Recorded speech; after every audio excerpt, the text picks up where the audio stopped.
नमस्कार मंडळी, ठरलं तर मग या मालिकेचा आजचा म्हणजे 3 जूनचा जबरदस्त भाग असा तुम्ही ऐकत आहात. तर बघा, आजचा भाग सुरुवातीपासून शेवटपर्यंत बघतच राहाल. तर सुरुवातीला त्यांनी दाखवलंय, रविराज प्रियाला विचारतात, काय ग त्या मैपत शिखरेशी किंवा या सगळ्या प्रकरणाशी तुझा काही संबंध नाहीये ना तन्वी. आता ही त्यांचं वाक्य पूर्ण होते न होते तेव्हाच म्हणते, नाही नाही बाबा, अजिबात नाही, अजिबात माझा काही संबंध नाहीये बाबा. मी मान्य करते की आधी माझी आणि साक्षीची थोडीशी मैत्री होती, पण त्यांनी केलेल्या गुन्ह्याशी माझा काडीचाही संबंध नाहीये बाबा. आता त्यांना इमोशनल ब्लॅकमेल करायचा प्रयत्न करते प्रिया. पण आता बघा प्रेक्षकांनो, रविराजांनी तिचा प्लॅन हाणून पाडलाय. आता ती त्यांचा हात हातात घेत म्हणते, बाबा बाबा तुम्हाला तुमची मुलगी अशी वाटते का हो? मी असं काहीतरी करेल असं असं खरंच तुम्हाला वाटतं बाबा? रविराज आधी तर तिच्याकडे खूप वेळ बघतात बरं का एकटक, आणि तिचा हात असा बाजूला करतात आणि म्हणतात, मला कोण कसं वाटतंय, कशासाठी वाटतंय याचा प्रश्नच येत नाहीये. आणि पूर्वी तू माझ्यापासनं खूप मोठी गोष्ट लपवलीस, आणखीन कुठली गोष्ट माझ्यापासनं लपून ठेवली असशील नशील हा एक साधा प्रश्न मी तुला विचारला होता. त्यामुळे ती चूक जर का तू पुन्हा केलीस तन्वी, तर त्याचे परिणाम खूप खूप गंभीर होतील तन्वी, लक्षात ठेवायचं. आता रविराजांनी असं बोलल्यानंतर प्रिया पांढरी पडली आहे प्रेक्षकांनो. म्हणजे आज रविराजांच्या मनातला बाप वगैरे सगळं त्यांनी बाजूला ठेवलंय आणि जे खरं आहे ते खरंच त्यांनी एक्सेप्ट केलंय. म्हणजे त्यांची पोरगी खोटं बोलते हे त्यांनी एक्सेप्ट केलेलं आहे प्रेक्षकांनो. आणि आता ते अर्जुनची मदत करणार आहे. आता हा नागराज घाबरून जातो बरं का रविराजांचा असा मूड बघून. त्याला असं वाटतं की आता पुढे काही दादा बोलतो की काय. लगेच विषय बदलायसाठी तो समोर येतो आणि म्हणतो, अरे दादा तू मगाशी कुठेतरी चालला होतास, अचानक थांबलास, काय कुठे निघालास? त्यावर रविराज म्हणतात, अर्जुनकडे चाललोय मी. आणि प्रेक्षकांनो हे सगळं तर रागात बोलत असतात बरं का. त्यांना या तन्वीचा आणि नागराजचा राग येतोय असं स्पष्ट दिसलंय. आता लगेच प्रेक्षकांनो हा नागराज म्हणतो, बरं बरं, अच्छा अच्छा तिकडे चाललायस का? आता त्याने चेहऱ्यावर तर काही हावभाव दाखवले नाही, पण आता जेव्हा रविराज जातात, पण जाताना पण ते असे लुक देऊन जातात तन्वीला, आणि आता ही घाबरते अर्जुनकडे जाताय म्हटल्यावर. आता ते चालले जातात तेव्हा दोघंच्या दोघंही घाबरतात. आणि मग नागराज म्हणतो, आई शपथ, अगो ए प्रिया, अगं दादा अर्जुनकडे चाललाय. मग प्रिया म्हणते, अरे बापरे, अर्जुनला भेटायला चाललाय हा किल्लेदार. आता नागराज म्हणतो, अगं ए प्रिया, हे दोघं एकत्र आले ना तर मेलो आपण, मेलो, चल लवकर थांबू त्याला. आता हे दोघंच्या दोघं त्या रविराजांच्या मागे पळतात, पण तोपर्यंत रविराज निघून गेलेले असतात. नागराज म्हणतो, अरे यार गेला, आता काय करायचं प्रिया आपण? अगं आता हा अर्जुनला भेटणार, बोलणार त्याच्याशी. प्रिया आता हे दोघे जण एकत्र आले ना तर आपण पाणी मागायला शिल्लक राहणार नाही, लक्षात ठेव. प्रिया म्हणते, बापरे बापरे, असं खरंच होईल? नागराज म्हणतो, मग होणारच. अगं 2 शूरवीर योद्धे जेव्हा एकत्र येतात ना तेव्हा त्यांच्यात फूट पाडल्याशिवाय शत्रू पक्षाला जिंकता येत नसतं प्रिया. मेलो मेलो आपण. प्रिया काहीतरी करायला हवं आपण. नागराजची सॉलिड तंदरली आहे प्रेक्षकांनो. बघितलं का कसे घाबरले बघा दोघंच्या दोघं. आता येणार प्रेक्षकांनो खरी मजा. हा ट्रॅक जर त्यांनी कॉन्स्टंट चालू ठेवला ना तर कसली मजा येईल प्रेक्षकांनो यांची फजिती बघायला. प्रियाचा चेहरा काळा पांढरा झालेला असतो. आता इकडे ऑफिसमध्ये अर्जुन चैतन्य डिस्कस करत असतात की कसं या मैपतने सगळं हे प्लॅनिंग केलं असावं. चैतन्य म्हणतो, बापरे अर्जुन, मैपतने खून केला हरीश काकांचा आणि आता दाखवतोय की हरीश काका जिवंत आहे. म्हणजे बघ ना, कोणाकडून तरी मेसेज करतोय किंवा स्वतः करतोय. अरे यार, हे कुठल्या लेवलचं प्लॅनिंग आहे यार. अर्जुन म्हणतो, बघ ना, ही नॉर्मल चॅट आहे. अशोकला हे समजलं सुद्धा नाही की ही चॅटिंग हरीश नाही करत आहे. सायली म्हणते, हो पण या मेसेजवरनं हे तरी कुठे सिद्ध होतोय की हे मैपतने किंवा त्याच्या माणसाने केलंय म्हणून. त्यावर अर्जुन म्हणतो, या फोन नंबरवरून त्या लोकेशनला आपल्याला स्ट्रेस करावं लागेल. म्हणजे ते लोकेशन वगैरे ते आता चेक करणार आहे, मग पुढचं पुढे बघूयात. अर्जुन असं चैतन्य आणि सायलीला बोलतच असतो. तेवढ्यात त्याच्या ऑफिसमध्ये कोणीतरी आलंय आणि ते दरवाजा वाजवतात. सगळेजण आश्चर्याने बघतात. अरे सिनियर तू? रविराज स्वतः अर्जुनच्या ऑफिसमध्ये आलेत. रविराज म्हणतात, आत येऊ करे अर्जुन? सायली म्हणते, अरे वा रविराज काका, तुम्ही या ना या. आता रविराज अर्जुनच्या समोर येतात आणि मग सायली म्हणते, या ना काका प्लीज बसा ना. आता अर्जुनही सरप्राईज झालाय, सायली चैतन्य तिघे सुद्धा. रविराज सर स्वतः त्यांच्या ऑफिसमध्ये. आता ते तिथे बसलेत खाली आणि आता अर्जुन म्हणतो सिनियर. मग सायलीच विचारते आधी, कसे आहात तुम्ही रविराज काका? रविराज म्हणतात, मी ठीक आहे. सायली म्हणते, काका चहा मागवू तुमच्यासाठी?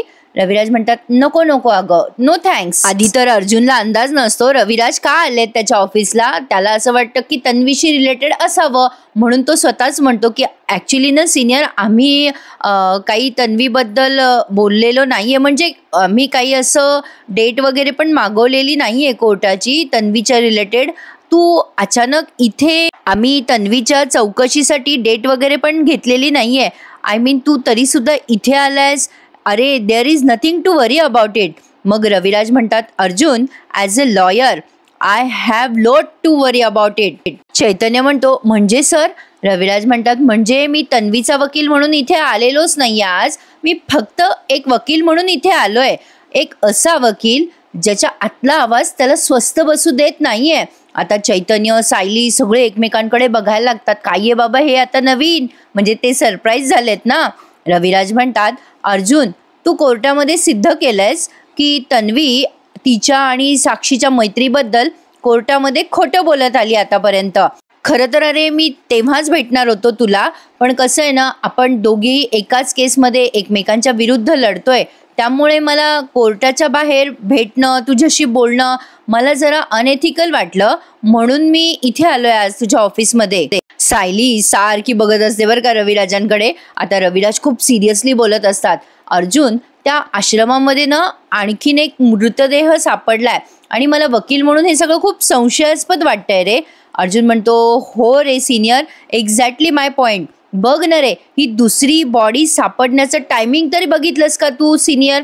अरे जेव्हा मैपतला लक्षात आलं ना की दामिनीची बाजू वीक पडतीये, तेव्हाच नेमकी डेड बॉडी बाहेर आली आहे. रविराज म्हणतात, हो अरे माझाही ॲक्च्युली तोच लुकआउट आहे. म्हणजे मलाही तेच वाटतंय की मैपतचा पाय आहे ना आता खोल रुतत चाललाय.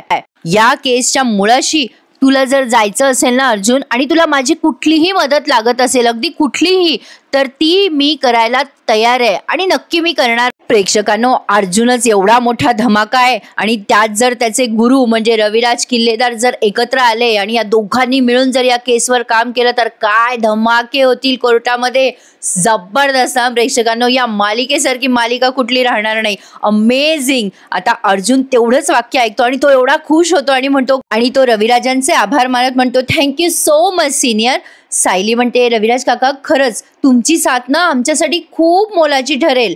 चैतन्य स्माईल करतो मग अर्जुनकडे बघून. अर्जुन म्हणतो, हो सिनियर, पण आय एम न व्हेरी सॉरी. म्हणजे आता सध्या मी तुला वात्सल्य आश्रम केसबद्दल नाही रे सांगता येणार काही, कारण ना आता तो पुढे काही बोलणार अर्जुन. तेवढ्यात रविराज म्हणतात, अरे राहू दे अर्जुन, मी तुला कुठलेही डिटेल विचारणार नाहीये. अर्जुन म्हणतो, तुला एवढंच सांगतो सिनियर, मैपत एक्झॅक्टली तेच करतोय सध्या. म्हणजे मोस्ट ऑफ गुन्हेगार जे असतात ना ते करतात रे असं. म्हणजे आधी गुन्हा करतात आणि मग ते लपवण्यासाठी खोट्यावर खोटं बोलतच राहतात. आता हे सगळं खूप गंभीर आहे, हे रविराजांना कळलंय प्रेक्षकांनो. आता चैतन्य म्हणतो, हो किल्लेदार सर, आम्ही पुरावे मिळवण्याचा पूर्ण प्रयत्न करतोय. आता रविराज म्हणतात, हो ते तर मिळवायलाच हवेत. आणि आता हे पुढचं वाक्य आहे ना, ते अर्जुन आणि रविराज दोघेही सोबत बोलतात. After all evidence is evidence. आणि आता अर्जुन आणि रविराज एकत्र बोलतात तेव्हा चैतन्य म्हणतो, अरे वा, आता खऱ्या अर्थाने असं वाटतंय की सिनियर ज्युनियर एकत्र आले आहेत. आणि आता अर्जुन रविराजांकडे बघून स्माईल करतो आणि सायली पण खुश होते. रविराज म्हणतात, अर्जुन तुला फक्त एक सांगतोय की या दुसऱ्या खुनात जर हा मैपत शिखरे इन्व्हॉल्व असेल ना, तर मग तू आणि मी दोघे मिळून या खुनाचा तपास करूयात आणि त्या मैपत शिखरेला आपण दोघे मिळून कोर्टात हजर करूयात. It's my promise Arjun. आता अर्जुनला असं त्याच्या गुरुने बोललंय, त्याच्या काकाने असं स्वतः त्याला सांगितलंय. त्याचा कॉन्फिडन्स किती वाढला असावा विचार करा प्रेक्षकांनो. आणि त्याला सॉलिड वाटतंय की चला आपला काका आपल्यासोबत आहे, आपले गुरु आपल्यासोबत आहे, आणखीन काय हवं. आता तो सिनियरला म्हणतो, yes senior, it means a lot. आणि सायलीला पण आश्चर्य वाटतंय की रविराज काका स्वतः त्यांच्या सोबत या केसमध्ये. सगळेजण खूप खुश झालेत प्रेक्षकांनो आणि एकमेकांकडे बघतायत. आता रविराजांनी अर्जुनला दिलासा दिल्यावर आणखीन काय हवं. मजा आ गया बॉस. आजचा एपिसोड म्हणजे सॉलिड आहे. अजून तर काही नाही, आज खूप मोठा एपिसोड दाखवला त्यांनी प्रेक्षकांनो आणि रेकॉर्ड करायला जरा वेळ लागला मला. तर बघत राहा. आता तो इसम सापडणारे अर्जुनला, ज्याने हरीश म्हणून फोन केलेला आहे आणि मेसेजेस केलेत त्या अशोक काकाला. आणि काल जरा हरीशचा अशोकचं हरीश झालं बरं का माझ्याकडनं, त्या बाबतीत सॉरी. तर आता बघा, या माणसाला फोन केलाय महिपतने. महिपत म्हणतो, ऐक, तुला ज्या कामासाठी मी पैसे देत होतो ना, ते काम आता झालंय. आता तिथून उठायचं, हरीशचं सगळं सामान घ्यायचं, तो फोन बंद करायचा आणि तिथून निसटायचं. आणि कोणाला कळता कामा नाही की तू मेसेज ठोकत होता त्या हरीशच्या नावानं, कळलं का? त्यावर तो माणूस म्हणतो, नाही कळणार साहेब, मी लागलीच निघतो. महिपत म्हणतो, चल ताबडतोब निघायचं, बाकीचे पैसे तुला आजच्या आज मिळतील, निघायचं लगेच, असं म्हणून त्याने फोन ठेवून दिलाय. आता महिपतची ऑर्डर आल्या तो माणूस निसटायचा प्रयत्न करतो. पण बघा, अर्जुनने त्याला गाठलाय. पण हे आपल्याला उद्याच्या भागात बघायला मिळणार आहे. पण तत्पूर्वी एक सुंदर असा सीन तुम्ही बघणार आहात आज मालिकेच्या शेवटी. बघत राहा प्रेक्षकांनो. ठरलं तर मग रात्रीची वेळ असते आणि सायली उशीच्या खोळा घालते. अगं बाई, यांचं बेडशीट आणि आमचं बेडशीट सारखंच आहे की, फक्त कलर मध्ये फरक आहे. अरे वा, जरा छान वाटलं मला प्रेक्षकांनो. आमचं बेडशीट जरा ग्रीन आहे आणि यांचं ऑरेंजी आहे. तर असो, एक गमतीचा भाग म्हणून सांगितलं. आता ही सायली गुणगुणत असते. मग अर्जुन म्हणतो, अरे वा, आज माझ्या बायकोचा मूड फारच छान दिसतोय. सायली म्हणते, असणारच, आज रविराज काका आले होते ना आपल्या ऑफिसमध्ये आणि ते येऊन गेल्यावर असं वाटतंय की आज सगळं काही ठीक होणार आहे. आता पुढे त्यांची मदत मिळाली ना, आता आपल्याला अशक्य असं काहीच नाही हो. म्हणजे बघा, आता मधुभाऊंसाठी त्या मैपतने खड्डा खणलाय ना, आता बघाच तुम्ही तो मैपत त्या खड्ड्यात कसा पडतो. बरं हो, मी काय म्हणते, आपण आईस्क्रीम खायला जाऊयात का? हा आनंद आपण आईस्क्रीम खाऊन साजरा करू ना. अर्जुन म्हणतो, तू आजारी होतीस ना, विसरलीस का? नाही रे बाबा, नो आईस्क्रीम, नाही. सायली म्हणते, नाही हो, मी बरी आहे, चला ना आपण जाऊया ना आईस्क्रीम खायला प्लीज. अर्जुन म्हणतो, बरं. आणि सायली अर्जुनच्या पुढे पळते, चला करून. कोण प्रेक्षकांनो रात्रीच्या वेळेला आईस्क्रीम खातं त्यांनी मला कमेंट करून नक्की सांगा. यामध्ये माझा पहिला नंबर लागतो बरं. आम्ही 2-3 दिवसाआड आईस्क्रीम खातो म्हणजे खातोच. फार आवडतं बाबा आम्हाला हे आईस्क्रीम. कोणाकोणाला आवडतं त्यांनी आजच्या एपिसोडला लाईक करा आणि कमेंट करून नक्की सांगा. आता बघा, रविराज प्रतिमा आत्याला सांगत असतात की ते आज अर्जुनच्या ऑफिसमध्ये गेलेत. अगं प्रतिमा, आज मी अर्जुनच्या ऑफिसमध्ये जाऊन आलो बघ. त्या दुसऱ्या डेड बॉडीचं प्रकरण जरा विचित्रच होत चाललं. प्रतिमा, मी आता ठरवलंय की अर्जुनच्या आर्ग्युमेंटला सपोर्ट करायचंय. अर्जुन ज्या बाबतीत योग्य आहे ना, त्या बाबतीत मी त्याच्या बाजूने उभं राहणार आहे बघ. आता प्रतिमा त्या त्यांच्याकडे बघून स्माइल करतात की चला, यांना चांगली सद्बुद्धी झाली आहे. आता तेवढ्यात त्यांनी मोबाईल पाहिला आणि प्रतिमा त्याला सांगितलं, अरे अगं, आजची तारीख कशी काय विसरलो मी. प्रतिमा त्या म्हणतात, का हो, काय झालं, काय आहे आज? मग रविराज म्हणतात, अगं, आपली तन्वी ना जेव्हा 2 वर्षाची होती ना, तेव्हा तिला खूप ताप आला होता. तेव्हा ना तिला आपण ऍडमिट केलं होतं आणि 2-3 दिवसानंतर तिला डिस्चार्ज मिळाला ग. पण तेव्हा अशी मलूल झाली होती बघ. तिला घरी आल्यावर 2च शब्द आठवले बघ. प्रतिमा त्या म्हणतात, कुठले? मग रविराज म्हणतात, मला आईस्क्रीम हवंय. प्रतिमा त्या म्हणतात, अगो बाई हो. मग आता रविराज म्हणतात, अगो हो ना, मी डॉक्टरांना फोन केला आणि त्यांना विचारलं हिला आईस्क्रीम देऊ का. मग त्यांनी हो म्हणालं आणि मग मी लगेच तिला आईस्क्रीम खायला नेलं आणि त्या दिवसानंतर हा दिवस आनंदाचा म्हणून आपण तिघही याच दिवशी बाहेर जाऊन आईस्क्रीम खायचो बघ. आता प्रतिमा त्यांना तर काही आठवत नाही बिचाऱ्यांना. रविराज म्हणतात, अगं नंतर सगळं. मग प्रतिमा त्या म्हणतात, अहो तुम्ही जे मला सांगताय ना त्यातलं मला तर काही आठवत नाही बाई, पण आपण तुम्ही म्हणताय तसं तो दिवस आज साजरा करायला जाऊयात. चला ना आईस्क्रीम खाऊयात. आता सायली आणि प्रतिमा त्या दोघी सारख्याच. आईला आईस्क्रीम आवडतं तर पोरीला पण आवडतं. याच्यात बरेच कोइन्सिडंट आहेत. तर बघा, आता इकडे ही जोडी गेली आईस्क्रीम खायला आणि तीही जोडी गेली आईस्क्रीम खायला. अर्जुन आता तिथे आल्या आल्या सायली जोरात ओरडते, अहो थांबा थांबा थांबा. अर्जुन म्हणतो, अरे इथे खायचंय तुला बाई? हा, मला माहित होतं तू मला इथेच आणशील. काय एखादी दुसरी बायको असती ना तर तिने नवऱ्याचा खिसा मस्त कापला असता एखाद्या महागड्या आईस्क्रीम पार्लरमध्ये नेऊन. पण तू इथे घेऊन आलीस तुझ्या या आवडत्या आईस्क्रीमच्या गाडीजवळ. प्रेक्षकांनो, आता अर्जुनने काही पण सांगितलं, आपण बायका उलट क्वालिटी टाइम स्पेंड व्हावा नवऱ्यासोबत म्हणून त्यांना बाहेर नेत असतो. असं काही खिसा कापायला बाहेर नेतो का? काही आपलं ये बात हजम नाही हुई अर्जुन की. तर असो एक गमतीशीर भाग आठवला म्हणून सांगते बरं का. तर बघा, आता सायली म्हणते हो इथलं आईस्क्रीम खूप छान असतं, महागातल्या महाग आईस्क्रीमला सुद्धा इथली सर येणार नाही. आणि आता तेवढ्यात तिथे रविराजांची आणि प्रतिमा आत्याची पण गाडी आली आहे. सायली आणि अर्जुन सरप्राईज होतात. अरे प्रतिमा आत्या तुम्ही? सायली तर खूप खुश होते प्रतिमा आत्याला बघून आणि पटकन त्यांना मिठी सुद्धा मारते. आणि मग सायली म्हणते आत्या मला माहित नव्हतं तुमचा पण रात्री आईस्क्रीम खायचा बेत असतो. प्रतिमा आत्या म्हणतात नाही ग, अगं हे आत्ताच म्हणाले की तन्वी लहान असताना दर दिवशी म्हणजे आजच्या दिवशी आम्ही इथे आईस्क्रीम खायला यायचो. मग मी म्हणाले की चला आज आपण जाऊयात. तुम्ही दोघं पण नेहमी येता का इथे? सायली म्हणते नाही हो आत्या, नेहमी नाही येत, पण मीच आज म्हणाले यांना की आपण आज आईस्क्रीम खायला जाऊयात. अर्जुन म्हणतो ए बाबा सिनियर, अरे आपापल्या बायकोसाठी घेऊ आईस्क्रीम पटकन, नाहीतर बायको भडकली ना तर सांगता येणार नाही बाबा काय. आता रविराज उगाचच टोमणा मारतात बरं का तिथे आणि म्हणतात हे बघ अर्जुन, त्या आश्रमातल्या मृतदेहाच्या बाबतीत तुला मी सपोर्ट करेल असं सांगितलंय, पण बाकी एकदम सुरळीत झाले असं समजू नकोस. असं रविराजांनी म्हणायचं काही कारण नव्हतं, यांच्यात असं काय बिनसलेलं आहे आता. पण असो, आता अर्जुन म्हणतो जाऊ दे रे रविराज, आता आपण इथे जाऊ दे रे सिनियर, इथे आपण आईस्क्रीम खायला आलो आहेत ना, मग बाकीच्या कडू गोष्टी कशाला करायच्या, चल आपण आईस्क्रीम खाऊयात. आता तिथे गेल्या गेल्या आईस्क्रीमवाल्याने त्यांना ओळखलं बरं का. ते म्हणतात अरे तुम्ही वकील साहेब ना, तुम्ही तुमच्या छोट्या मुलीला घेऊन यायचं तिथे.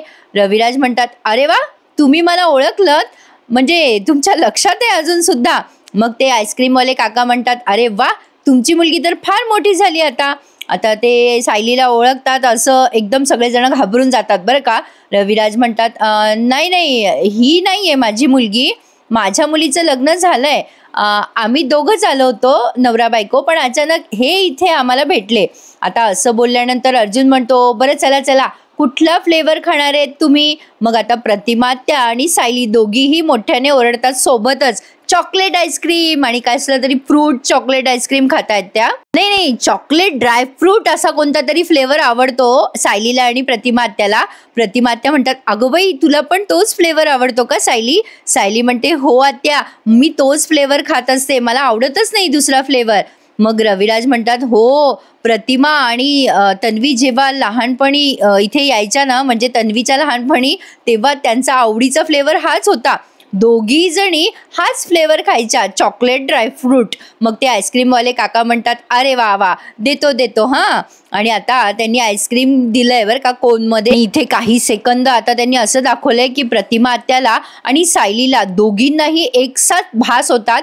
त्या लहानपणीच्या तन्वीचे आवाज यायला लागतात सायलीला, बाबा मला चॉकलेट आईस्क्रीम खायचे बाबा. आता एक्झॅक्टली जो सायलीला आवाज येतोय तोच प्रतिमा आत्याला आवाज येतोय असं त्यांनी दाखवलं. बरं प्रेक्षकांनो, या बायकांच्या पोटात कसं काय राहतो, आपल्याला असं काही आवाज आला किंवा काही उद्या आपण लगेच शेअर करतो इतरांना, म्हणजे आपल्या घरातल्या मंडळींना. पण आता ते आईस्क्रीम दिल्यावर दोघी मायले की विसरून जातात की आपल्याला कशाचा आवाज येत होता आत्ता.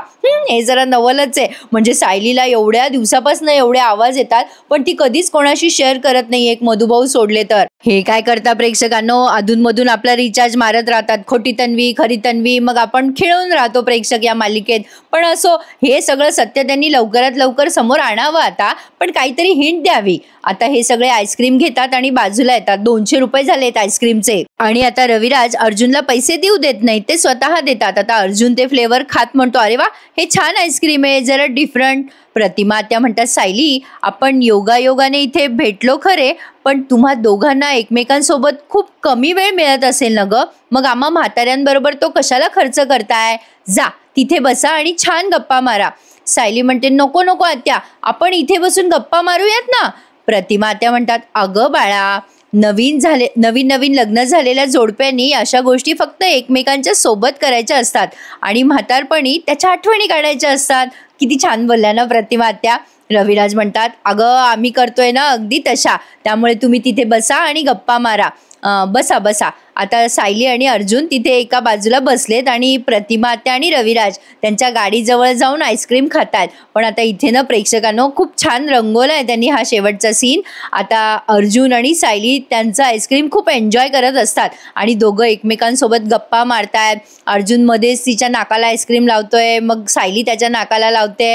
हा सीन शेवटचा बघताना छान वाटलंय. आणि प्रतिमा त्या लांबून या दोघांना कळणार नाही असं सारखं त्यांच्याकडे कौतुकाने बघत असतात. शेवटी यांची नाळ घट्ट जोडलेली आहे ना. प्रतिमा त्या सारख्या सायली अर्जुनला निहाळत असतात आणि त्यांना बाई फार कौतुक वाटतंय या दोघांचं. जशी रविराजांची आणि प्रतिमाची बॉन्डिंग आहे ना, एक्झॅक्टली तशीच रादर त्याहूनही जास्ती अर्जुन आणि सायलीची बॉन्डिंग आहे. रविराज मात्र उगा मध्ये मध्ये बघतात सायली अर्जुनकडे आणि त्यांचं आईस्क्रीम एन्जॉय करत असतात. पण प्रतिमा त्याचं सगळं लक्ष सायली अर्जुनकडेच असतं बरं का प्रेक्षकांनो. त्यांना फार कौतुक वाटतंय. आता त्या बऱ्याच वेळ बघताना दाखवल्यात आणि मग हळूच त्या म्हणतात, अहो बघा ना, या दोघांना पाहिलं ना की असं वाटतं ना, कितीही संकट येऊ देत, शेवटी दोन प्रेम करणाऱ्या माणसांना देव एकत्र आणतोच. बघा ना, अहो यांना बघून किती चांगलं वाटतं. आता सायली अर्जुन असे छान मोकळेपणाने हसताय, गप्पा मारतायत, हे बघून प्रतिमात्यांना फार आनंद वाटतो. आणि कुठेतरी एक माया असते ना मनातली, म्हणजे यांना माहीत नाहीये की सायली आपली मुलगी आहे, पण तरी सुद्धा त्यांना ते प्रत्येक वेळेला जाणवत असतं की काहीतरी नातं आहे आपल्यामध्ये आणि सायलीमध्ये. आज चैतन्य म्हणला ना प्रेक्षकांनो, कुठल्या लेवलची प्लॅनिंग आहे. आणि जेव्हा त्यांना कळेल की त्यांच्या घरात खोटी तन्वी प्लॅन केलेली आहे, तेव्हा तर पायाखालची जमीनच सरकून जाईल यांच्या.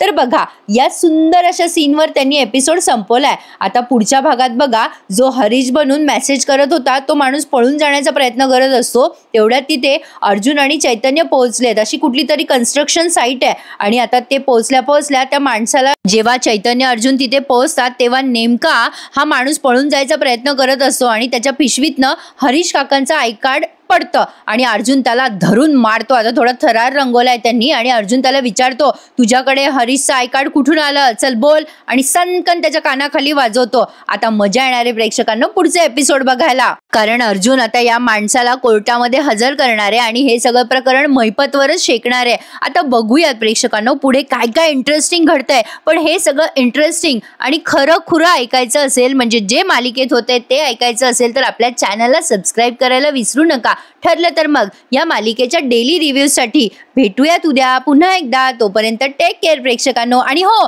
आजचा हा आईस्क्रीमचा सीन आणि ओव्हरऑल एपिसोड रिव्ह्यू कसा वाटला मला कमेंट करून नक्की कळवा. तुमच्या कमेंटची मी नेहमीच वाट बघत असते. भेटूयात उद्या. धन्यवाद.